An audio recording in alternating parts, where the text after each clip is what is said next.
Welcome back to Topicia Inner Clarity. It's good to be here. We are taking a deep dive into the philosophy of Carl Jung. We are tackling the concept of putting yourself first. And I know as soon as I say that, half the people listening probably felt a little spike of adrenaline. Or guilt. And guilt, absolutely. It's almost a physical reaction. I felt it. Even just prepping for this, reading through the notes, I felt that little clench. Because we are taught, fundamentally taught, that putting yourself first is the definition of being a bad person. It's the cardinal sin. It's the definition of selfishness. Exactly. It triggers this deep, pre-programmed moral alarm bell. But the mission of this deep dive today is to take that assumption and completely dismantle it. Just really look at it under a microscope. We have to. The argument Jung makes, and honestly, the research overwhelmingly supports this, is that prioritizing the self isn't an act of ego. It isn't arrogance. Which is what we assume. It's what we're told to assume. But Jung's work suggests it is actually the only path to true psychological health. That's a bold claim. The only path. It is a very bold claim, but the logic behind it is incredibly sound. If you do not choose yourself, you are not being good. You are not being altruistic. You are just performing. You are living a life of performance rather than existence. And that performance has a cost.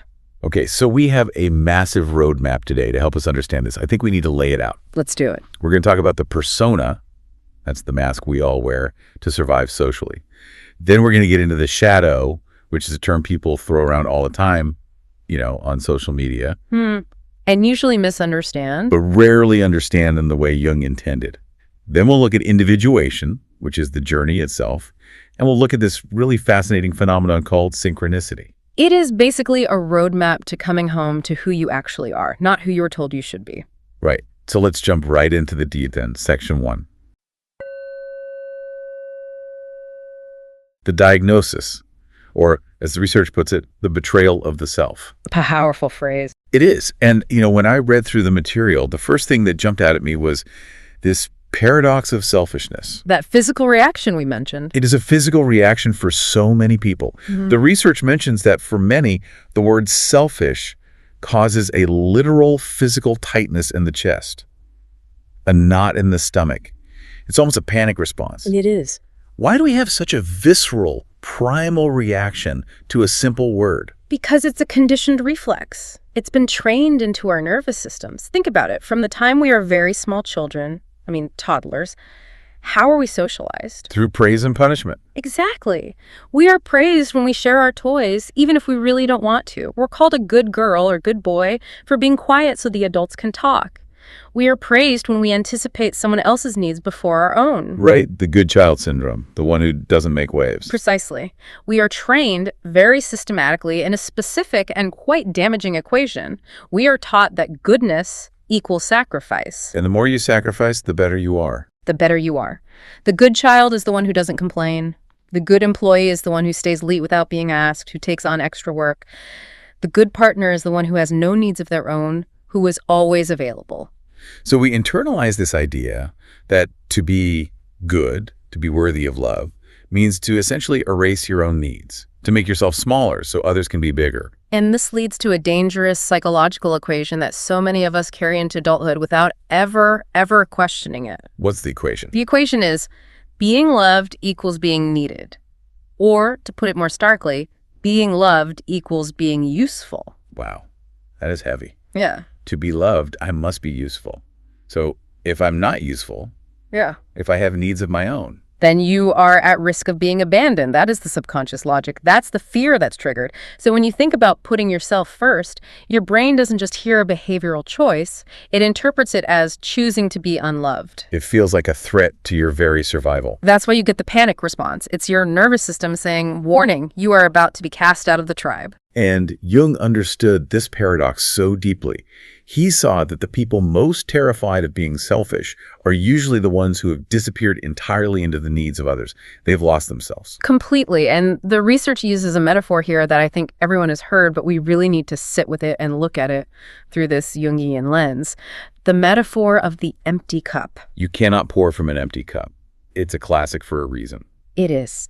But Jung and the work building on his ideas takes it a step further. It isn't just that you can't pour from an empty cup. It's that when you try to give from a place of total depletion, you aren't actually giving. Were you doing that? You become a hollow vessel, and you start pouring from a vacuum. A vacuum. That's a very different image than just an empty cup. An empty cup is passive. A vacuum is active. A vacuum implies suction. It pulls. If you are empty because you have given everything away, you start unconsciously sucking energy from the people around you. You need their validation to fill your void. You need their gratitude to feel that you exist. You need their problems to solve so you feel useful. So you think you're being generous, being the giver. But you're actually becoming an energetic burden. Your constant need for reassurance, your unspoken resentment that simmers under the surface, it all drains the people you're trying to serve. That is a terrifying shift in perspective.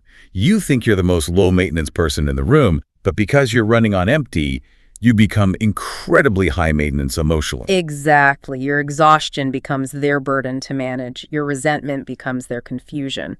So this act of self-sacrifice, when taken to that extreme, actually corrodes and destroys the very connections you are trying to maintain. And this performance, it leads us directly to one of Jung's most famous concepts, which is the persona, the mask. The persona. In Latin, the word literally means mask. It was the term for the large, stylized masks worn by actors in Roman theater. So they could project a character. To project a character and to amplify their voice so it could reach the back of the amphitheater. Jung used this term brilliantly to describe the social face we construct and where to be accepted by the world. And let's be clear, we all have one. The research is clear that this isn't inherently bad, right? It's not a pathology. Oh, not at all. The persona is a tool. It is a necessary and healthy interface for society. You have to have one. You don't behave the same way at a funeral as you do at a raucous birthday party. Of course not. You don't talk to your boss the same way you talk to your best friend after a couple of drinks. The persona protects the intimate, vulnerable self from the public gaze. It's like the skin of the psyche. The skin of the psyche, I like that. So where does it go wrong? When does the skin become a prism? The danger, according to Jung, isn't having a persona. The danger is identifying with it. The danger is when the mask sticks to your face and you forget that there is a real, complex, messy person underneath it. You mistake the role for the soul. That is a beautiful way to put it. You mistake the role for the soul. And for the people we're talking about today, the people who struggle with putting themselves first, the persona they often get trapped in is the giver or the fixer. The fixer. The problem solver. I can relate to that one. Many of us can. There's also the good one, the strong one, the funny one. We adopt these roles because they get us approval. But the tragedy of the fixer, for instance, is that people stop seeing you. They just see your function? They only see your availability. They see your utility. And after a while, you start to see yourself that way, too. You begin to live on autopilot, drifting on the external gazes of others, constantly adjusting your behavior to get that hit of validation. Instead of operating from your own center. Rather than operating from an inner axis, an internal compass. And the research points out very clearly that you can only do that for so long before the entire system crashes. Which brings us to a section in the notes that I found really powerful, titled, "The Body Keeps the Score." Yes, the psyche is not silent. If you ignore the whispers of the soul for long enough, the psyche will start to scream. And it often screams through the body. What does that scream look like? Yeah. What are the symptoms of this self-betrayal? It looks like migraines that have no discernible medical cause. It looks like a profound exhaustion that a full night's sleep doesn't touch. It's a kind of soul tiredness, a deep weariness. I think many people know that feeling. Oh, yes. It looks like a constant low-level knot in the stomach, digestive issues. It looks like anxiety that buzzes in the background of your life like a broken refrigerator. These are not just random, unfortunate symptoms. They are protests. They are messages. There was a case study in the research that really grounds this concept. A woman named Sarah. I think it's worth walking through her story because she's an archetype. Yes, Sarah. She is the archetype of the good person, the perfect persona. So Sarah was a healthcare worker, a nurse. And her story really illustrates this whole dynamic. She was the person who said yes to absolutely everything. The go-to person? The go-to person. Oh, Extra yeah. shifts, yes. Colleagues needing to swap holidays so they could have Christmas off. Of course, Sarah will work. Family demands, friends needing favors. Yes, yes, and yes. She was the ultimate team player. And on the surface, she's a saint. Everyone loves Sarah. But the unspoken truth is everyone uses Sarah. Exactly. And the most dangerous part was that she was completely dissociated from her own needs. She didn't even know what they were anymore. Her body started breaking down, the migraines, the stomach issues, but she kept pushing. Because her persona, her identity, was the strong one who never complains. She felt that stopping would be a betrayal of that identity. She thought her entire value lay in her endurance, in her capacity to absorb everyone else's needs. And then the inevitable happened. She collapsed. Literally collapsed, not figuratively. In the hospital break room, during a shift, she just dropped. Total physical and nervous system failure. And that moment of collapse, that stop that her body forced on her, was the turning point. But it wasn't the fall that changed her. It was what happened right after. The conversation. The conversation. A colleague, an older, wiser nurse, sat with her as she was recovering and asked her a question that changed everything. The question was, who are you serving by destroying yourself? Who are you serving by destroying yourself? Wow, that just cuts through everything. It shattered her illusion. Because in that moment, she had to be honest. And she realized she wasn't serving her patients better by being exhausted. She wasn't serving her family better by being resentful. She wasn't serving anyone. So just avoiding. She was avoiding herself. She was using her busyness, her service, as a drug to avoid the terrifying, empty question. Who am I if I am not needed? It's the rebellion of the body.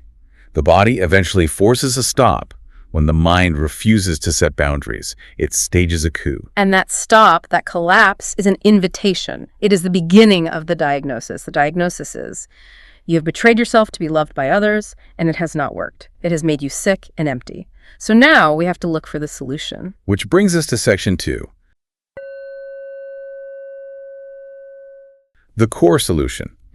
What does choosing yourself actually mean? Because we need to be really, really clear here. We touched on this in the intro, but let's go deeper. We absolutely do. Because the immediate counter-argument, the first line of defense from the conditioned mind, is to equate it with narcissism. Right. Oh, so you're telling me to just be a narcissist? To not care about anyone else, me first, everyone else second? Actually, no. It's almost the opposite. That's a common and profound misconception. Narcissism is actually a symptom of a very weak, fragmented sense of self, not a strong one. Say more about that. That's counterintuitive. A narcissist is fundamentally empty inside. They have no internal access. They are obsessed with external validation, what Jung would call the persona. A narcissist needs the world to clap for them, to admire them, to feel them, just to feel real. Their entire existence is a performance for an audience. So they're completely dependent on the outside world. Utterly. Choosing yourself, in the Jungian sense, is the opposite. It's about turning your attention inward. It's not about self-aggrandizement. It's about self-confrontation. It is about self-preservation. The research uses that airplane analogy, which, it's a cliche for a reason, the oxygen mask. It's a cliche because it's perfect physics. It's not a moral statement. It's a law of nature. You must put on your own mask before you can assist others. Because if you pass out from lack of oxygen, you are useless to the child sitting next to you. In fact, you become a dead weight, another problem that someone else has to take care of. It is a question of capacity, not morality. You must breathe before you can help anyone else breathe. And there's a turning point mentioned in the sources, a moment of realization where you have to decide. You have to face that question Sarah faced. Who am I if I am not needed? You have to be willing to be useless for a moment, to disappoint people, to find out who you really are underneath the performance. That is the gateway. That willingness to sit in the discomfort of not performing is the doorway to what Jung called individuation. Okay, let's unpack that word. Individuation. It sounds so technical, almost clinical, but it's the absolute core of Jung's philosophy of a meaningful life. It really is his master concept. He defined it as the process of becoming a single, homogeneous being. In simpler terms, it means becoming who you truly, authentically are. Now, you have to distinguish this from self-improvement, right? Because our culture is obsessed with self-improvement. Obsessed. Becoming smarter, fitter, richer, more productive, more mindful. The list is endless. The better you. The 2.0 version. Exactly. But self-improvement is very often just the ego trying to polish the persona. It's trying to make the mask shinier, more impressive, more acceptable to society. Look how disciplined, successful, spiritual I am. It's still an external game. It's still an external game. Individuation is not about becoming better in the eyes of society. It is about becoming whole. Wholeness versus perfection. That's a key distinction the research makes, and it feels revolutionary. It is everything. Perfection is a societal standard. It's an external metric. It's about eliminating flaws. It's an impossible, inhuman goal. Wholeness is a psychological reality. So what does wholeness mean? Wholeness means gathering up all the fragmented parts of yourself, especially the parts you hid to fit in, the parts you were ashamed of, the parts you suppressed, and integrating them into one functional, conscious being. It means accepting your full humanity. Jung has his famous quote that the research highlights, and I think it captures this perfectly. The privilege of a lifetime is to become who you truly are. The privilege of a lifetime. Let's just sit with those words. He doesn't say it's the duty or the task. He says it's the privilege. Which suggests it's rare. It suggests something precious, something earned, something you have to claim. It suggests that becoming yourself is not the default setting. You don't just automatically become yourself by getting older. It is an achievement. It is a sacred right you have to claim from a world that wants you to be a copy. And the research touches on this fascinating paradox about uniqueness. That becoming yourself doesn't mean becoming some kind of celebrity or a guru or a larger-than-life figure. No, in fact, in some ways it makes you more ordinary. More ordinary. How so? Because you drop the pretense. You stop trying to be special. You just are. But in that ordinariness, you become strictly, irreducibly unique. Because no one else can be you. No one else can fill your specific space in the world. If you are busy trying to be a carbon copy of someone else or a generic good person, your specific, unique contribution to the world is lost. You are leaving your own life uninhabited. There's an analogy in the research that I found incredibly helpful to visualize this. The camera tripod. Ah, yes. The photographer analogy. I love this one. It's so clear. So if you can, imagine living your life for external validation. It's like you're holding a heavy professional camera, but you're not using a tripod. You're just holding it. Okay. And you're constantly twisting your body toward every movement, every sound outside of you. Someone claps over here. You jerk the camera that way. Someone criticizes you over there. You whip the camera around to focus on them. You're shaking, you're moving, you're constantly reacting. And the resulting image you capture of the world. It's completely blurred. It's shaky. You can't get a clear picture of reality or of yourself because you are in constant reactive motion. You are vibrating with the effort to please everyone. But choosing yourself, finding that silence, that inner axis of individuation, is like making the decision to set the tripod down. You plant the legs firmly on the ground. You stop moving. You lock the camera in place. Left. You fix the focus on what's truly in front of you, and you wait for the right light. And when you set that tripod down, the image becomes sharp, crystal clear. The blur disappears. By choosing yourself, by grounding yourself in your own direct experience rather than the reactions of others, you finally see clearly for the first time. That clarity, that's what we're after. Yeah. But to get that clarity, you have to do the work. It doesn't just happen. No, it does not. And that leads us to section 3. The work confronting the shadow. This is perhaps Jung's most famous and certainly his most misunderstood concept. It sounds so ominous, like a horror movie villain, the shadow. It does. And for many people, when they first encounter it within themselves, it feels like one. So what is the shadow, really? Let's define it carefully.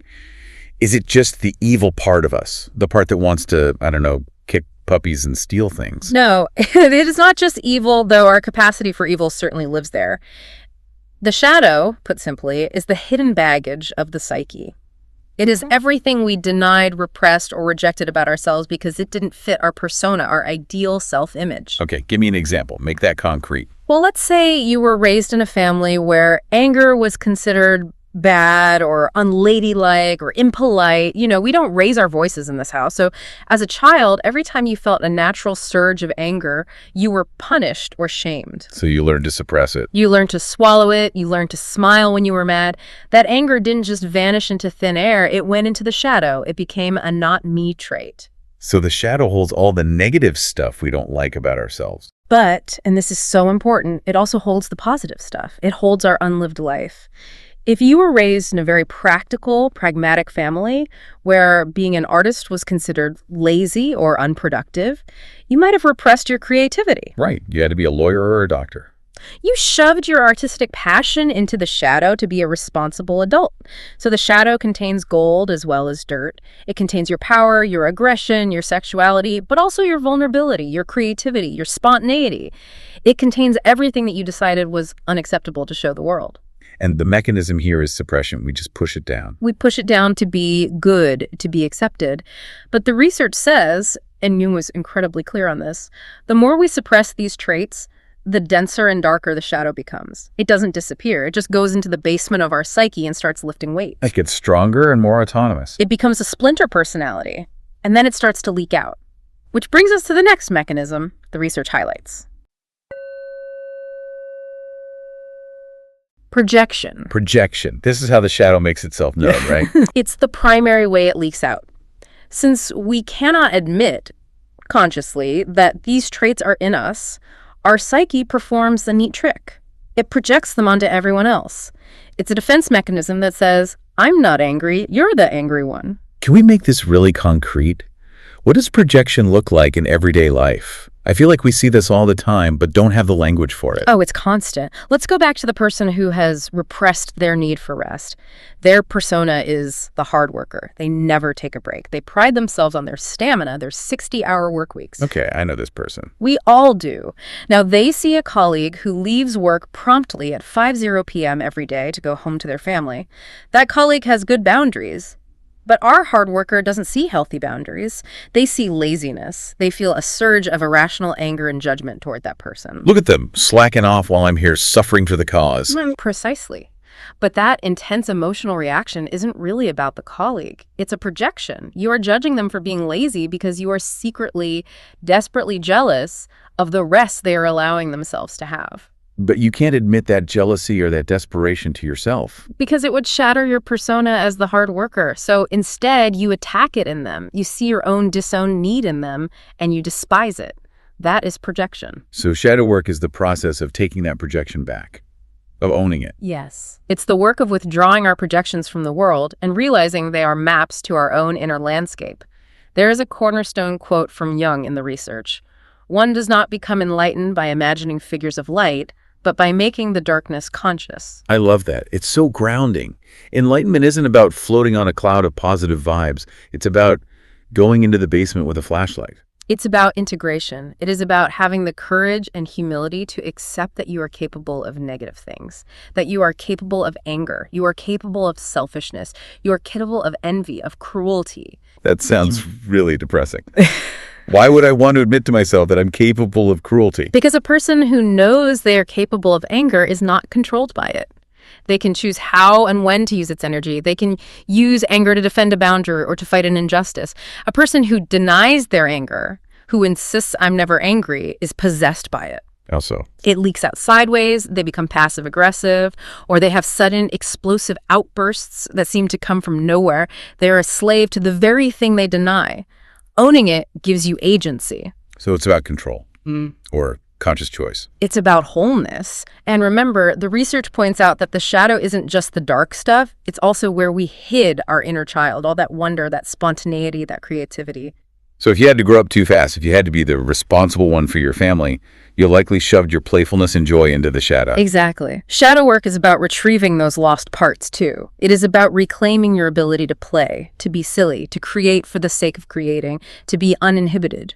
The research briefly touches on a tool Jung developed called active imagination. How does that fit in? It's a core method for doing this work. It sounds a bit strange at first, but it involves basically having a conscious dialogue with these inner parts. Instead of suppressing the angry voice or the scared inner child, you treat them as real aspects of yourself that have something to say. So you talk to them. You sit down in your minds in a meditative state and you say, okay, anxiety, I feel you. I'm listening. What do you need? What are you trying to protect me from? You give it a voice. You listen to them instead of fighting them. You listen, and by listening, you integrate them. They start being enemies you have to suppress and become parts of your team. You stop fighting yourself. Okay, so let's say you start doing this work. You've set down the tripod. You're starting to look at the shadow. You're beginning to choose yourself. And then the crisis hits. Oh, yes. Section 4. The crisis of change. Because there is a cost. We have to be honest about this. The research is very, very clear. When you change, the system around you pushes back. It's like Newton's third law. For every action, there is an equal and opposite reaction. Let's talk about the external reaction first. Why do people get so angry when you start putting yourself first? If I'm becoming healthier, more authentic, shouldn't my friends and family be happy for me? You would think so, and the healthy ones will be. But in reality, if your relationships were built on your compliance, on your persona, your change is a direct threat to the established order. How is it a threat? They aren't losing you. They're losing the utility you provided. They're losing your function in their life. If you were the one who always fixed their problems and you stop, they now have to face and fix their own problems, and that is inconvenient. So the anger isn't really about me. It's about their own discomfort. Precisely. Your new boundary is a mirror forcing them to look at their own dependency or their own refusal to take responsibility. And the research calls this painful period the filtering process. The filtering process. It suggests that choosing yourself acts like a natural selection for your relationships. It's a test. Natural selection. That implies some survive and some don't. It does. It's a painful truth. The people who loved your obedience, who loved your function, they will get angry. They will accuse you of being selfish. They will likely leave. They will fall away because the unspoken contract has been broken. But the others. The people who loved your soul, who loved the actual person underneath the mask, they will stay. They may be confused at first. They may need to adjust, but ultimately they will respect the new boundaries because they respect you. So it's painful, but it's incredibly clarifying. It creates the space for truly authentic connection, maybe for the first time. But you have to be able to withstand the accusation, and you will hear it. You will hear, you've changed. I've definitely heard that before. Yeah. You've changed. And it's almost never said as a compliment. It's said with a tone of disappointment, of accusation. It is an accusation, and the research offers a powerful reframe for this, a mantra to hold internally.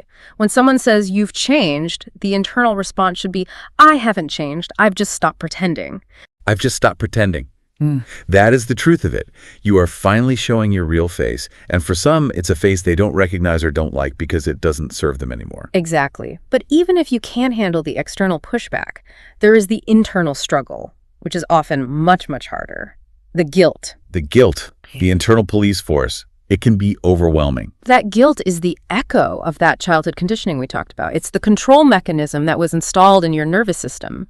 You feel guilty not because you are doing something morally wrong, but because you are breaking a very old, very deep rule that was set for you long ago. Where beneath the guilt is something even deeper, even more primal. The fear of abandonment. That is the terror at the heart of it. If I start performing, I will be left alone. If I am not useful, I will be discarded and I will die. It's a deeply primal fear. This brings us to what mystics and Jungians often call the dark night of the soul. That sounds pretty ominous. It is a difficult but necessary phase. It is the phase of emptiness, the in-between time. The old self, the persona, the people-pleaser is dying. But the new self, the individuated, authentic self, hasn't fully emerged yet. You're in the void. You're in the void. You aren't who you used to be, but you aren't sure who you are becoming yet. It can feel incredibly lonely. And in that void, in that loneliness, the research says you have to learn the crucial difference between loneliness and solitude. This is one of the most important distinctions on the entire journey. Loneliness is the pain of being alone. It is a feeling of lack, of deficiency. It is looking outside of yourself and seeing no one. It's desperate. Solitude is the glory of being alone. It is a sense of fullness, of presence. It is a sacred space for transformation and communion with the self. And Jung's view was that you cannot hear the self, that inner voice, without silence, without Right. solitude. Exactly. If you are constantly surrounded by the noise and demands of other people, you are constantly reacting. You're that shaky camera. Solitude allows the sediment in your mind to settle so the water can become clear. You have to be able to sit in that room with yourself and not run away in terror. That's where the real transformation begins. So you endure the crisis, you sit in the solitude, and then slowly the shift happens. Section 5. The transformation. Synchronicity and alignment. The research talks about a fundamental shift in energy, Yeah. moving from a reactive state to a responsive state. We touched on this with the tripod. When you are living for the persona, you are reactive. You are like a pinball, constantly bouncing off everyone else's bumpers, their moods, their expectations. When you choose yourself, you become responsive. What's the difference? Reaction is unconscious and immediate. It's a knee-jerk. Response is conscious and chosen. It comes from an internal intention. You have a space between the stimulus and your action. And this changes how you view everything, including boundaries. We often think of boundaries as walls, right? As a way to keep people out. Stay away from me. That's the common perception, but the research reframes them as bridges. Bridges. How is a boundary a bridge? That seems like a contradiction. Think about it. If you have no boundaries, you are just merged with everyone. You're a puddle. There is no you and no them. There is just an unhealthy, codependent mess. A boundary is what defines where you end and the other person begins. It creates two distinct landmasses, so to speak. Exactly. And only when you have two separate, distinct people, two separate landmasses, can you build a bridge of authentic connection between them. A bridge requires two solid points to connect to. So a boundary is actually a prerequisite for real intimacy. It's the absolute foundation of it. Yeah. And it leads to this powerful realization, if I can't say no to you, my yes means nothing. Wow. Let's repeat that. If I can't say no, my yes means nothing. A yes that is born of obligation or fear is not a gift, it's a debt. It's resentment waiting to happen. But a yes that is born of a free and conscious choice from someone who could have just as easily said no, that is a true gift. That is love. Boundaries allow your yes to be authentic. And as you clarify this, as your yes and no become real, your intuition comes back online. It's just from a faint whisper you can barely hear to a clear, reliable guide. When you stop drowning it out with all the external noise, you realize it has been talking to you the whole time, you just weren't listening. Now, this is where the journey gets really interesting and maybe a little mystical for some. Synchronicity. This is a very Jungian concept. What is it exactly? Synchronicity. Jung defined it as a causal connecting principle. In simpler terms, it's a meaningful coincidence. Meaningful coincidence. It is when an inner event, a thought, a feeling, a dream, corresponds to an external event, something happening in the physical world, in a way that is not causally connected, but has profound psychological meaning for the person experiencing it. And the research suggests that when you align with your inner truth, with your authentic self, the universe responds. It suggests that external reality begins to reorganize itself around your inner clarity. Can we get some examples? You finally make the terrifying decision to quit the job that is draining your soul. You make the firm decision in your head, and the very next day, an old friend you haven't spoken to in 5 years calls you completely out of the blue with an opportunity that's a perfect fit. There's no causal link. Your thought didn't make them call. Exactly. Or you are wrestling with a difficult personal question and you walk into a bookstore and a book literally falls off the shelf in front of you that addresses exactly that topic. It feels like the world is suddenly conspiring to help you, like you're getting signals. Jung would say it isn't necessarily magic in the supernatural sense. It is psychological coherence. When your inner and outer worlds begin to match, the friction in your life disappears. We often block these opportunities because we are so tight, so fearful, so desperately gripping the steering wheel of our lives. But when we let go... When we let go and align with the self, we enter a state of flow. We start noticing the connections that were there all along. So luck is really just alignment. In many ways, yes. You are finally tuned to the correct frequency for your own life, so you start receiving the broadcasts that were meant for you. And this leads to the ultimate outcome, the final stage of this journey, Section 6. A life of vocation and wholeness. Vocation, this is the destination and the ongoing path. Now, you distinguish vocation from career. This seems really important in our modern world. It's a critical distinction. A career is often something chosen by the ego or by the persona. It is chosen for status, for money, for security, for the approval of others. I want to be a vice president by 30. That is a career goal. A vocation comes from the Latin word vocar, which means to call. It is a calling. It comes from the self. It's the reason you are here. And the research says that this entire process of individuation leads you to your vocation. Inevitably. Because when you become who you truly are, you naturally want to express that unique self in the world. And that expression is your service. It isn't forced. It flows from your very being. There's a beautiful image in the research about the lighthouse that captures this. Yes, the lighthouse. I love this image so much. Think about a lighthouse. It doesn't run around the island with a bucket and a rope looking for boats to save. It doesn't swim out into the storm. It just stands there. It just stands there, plants itself firmly on its rock, and it shines its unique light. It serves by being. Exactly. By being its authentic self, it provides a light for others to find their own way. When you choose yourself and find your vocation, you become a lighthouse. You stop frantically trying to fix everyone else. You just stand in your truth. And your authenticity gives others permission to do the same. That is the ripple effect. By healing yourself, you inadvertently begin to heal the collective. Your authenticity is a permission slip for everyone around you to drop their masks. If they see you being real, being flawed, being honest about your struggles and your joys, they feel safe to do the same. Now, we need to be realistic about this path as we close. The research emphasizes that it is not linear. You don't just graduate from persona to self and then live happily ever after in some enlightened state. Not at all. It is a spiral. Why? You will circle back to old patterns. You will feel the old guilt rear its head. You will have days where the shadow acts up and you project all over the place. That is normal. The difference is awareness. You revisit old places, but with a new perspective. And there is a final crucial warning in the research about a pitfall on this path: ego inflation. Yes. This is the great danger of any spiritual or psychological work. You can start to think, I am special, I am enlightened, I am better than these unawakened people around me. The ego hijacks the process. It hijacks the whole journey and turns it into a new, shinier persona, the spiritual person. So how do we stay grounded and avoid that trap? By remembering that true wholeness includes the shadow, it includes your flaws, your pettiness, your ordinariness. True individuation makes you humble, not grandiose. You realize you are just one human being connected to the divine, yes, but still very much a messy, fallible human. I am related to the divine, not I am God. That's the key difference. Yeah. And it brings us to one final distinction. Wholeness is the goal, not happiness. Say more about that. Wholeness versus happiness? Our entire culture is built on the pursuit of happiness. Happiness is an emotion. It is wonderful, but it is fleeting. It comes and goes like the weather. If you make the pursuit of happiness your life's goal, you will be miserable half the time because life isn't always happy. Life involves pain, loss, and struggle. So what is wholeness? Wholeness is a state of being. It is enduring. It is the capacity to hold the full spectrum of the human experience without breaking. It includes the happiness and the sadness. It includes the struggle and the joy. It's deep, it's sturdy. It is solid ground. It's the difference between floating on a cloud that will eventually dissipate and standing on a mountain.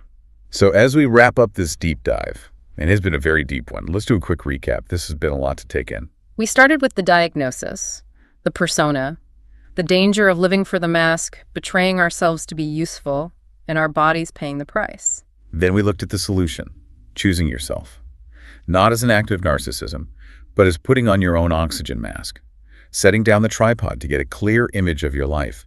We talked about the hard part, the work, confronting the shadow, reclaiming the lost parts of ourselves, both the gold and the dirt, making the darkness conscious. We faced the crisis, the inevitable external pushback, and the deep internal guilt, and learning to value the creative power of solitude over the pain of loneliness. We saw the transformation, moving from a reactive life to a responsive one, the emergence of synchronicity when we finally align with our inner truth. And finally, the outcome, a life of vocation, becoming the lighthouse, and achieving an enduring wholeness that can contain all of life's complexities. It is a journey from the fragmentary, shaky existence of the persona to the solid ground of the self. I want to leave us with that quote one more time because I think it really anchors everything we've discussed today. The privilege of a lifetime is to become who you truly are. It is a privilege, and is one we have to choose again and again every single day. Indeed. So here is a final thought for you to carry with you this week. We've talked a lot today about the cost of choosing yourself, the difficult conversations, the guilt, the fear, the change. But I want you to consider, really consider, the cost of not choosing yourself. What is the price you are paying every day to maintain a persona that isn't you? What would your life look like if you stopped hiding, stopped performing, and stopped waiting for permission? What if the world doesn't need another one of your sacrifices? What if what the world desperately needs is you? That is the question. Thank you for joining us on this deep dive into the profound wisdom of Carl Jung. We hope this sparks something real and true for you. It has been a pleasure. If you enjoyed this, please join us again at Topic Inner Clarity for our next deep dive. Until then, choose yourself.